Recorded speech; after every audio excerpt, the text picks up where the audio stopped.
গত সপ্তাহে ঘটে যাওয়া ভয়াবহ দুর্ঘটনায় প্রাণ হারিয়েছিলেন কংগ্রেস নেতা নরেন্দ্রনাথ সাহা। সেই ঘটনার নিহত ও আহতদের পরিবারের পাশে দাঁড়ালেন প্রদেশ কংগ্রেস সভাপতি শুভঙ্কর সরকার।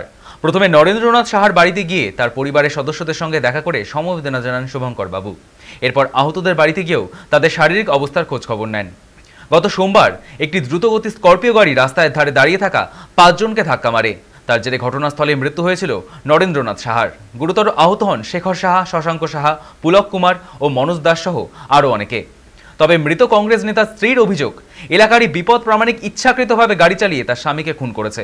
সেই অভিযোগের ভিত্তিতে অভিযুক্তকে গ্রেপ্তার করে পুলিশ। চাচল আদালতে তারপর পেশ করে পুলিশ। শুভঙ্কর সরকারের সঙ্গে আরও উপস্থিত ছিলেন দক্ষিণ মালদার সাংসদ ঈশা খান চৌধুরী, হরিশ্চন্দ্রপুরের প্রাক্তন বিধায়ক মোস্তাক আলম, ব্লক সভাপতি বিমান বিহারী বসাক সহ জেলা কংগ্রেস নেতৃত্ব।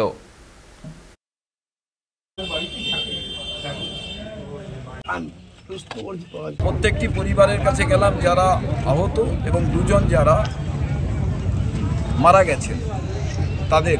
তাদের অর্থনৈতিক অবস্থা খুব খারাপ।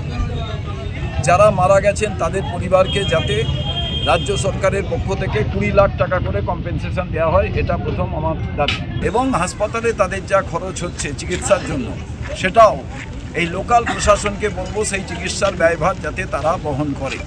এবং দোষী যে আছে তাকে কাস্টডি ট্রায়াল যাতে ইমিডিয়েটলি করা হয়। এবং আমরা চাই দৃষ্টান্তমূলক শাস্তি, যাতে এই এলাকার মানুষ বোঝেন যে যারা ক্রিমিনাল দুষ্কৃতিকারী তারা যাতে এই সিদ্ধান্তে শিউরে ওঠে, এই রকম কোনো ঘটনা ঘটাতে তারা যাতে আর সাহস না পায়।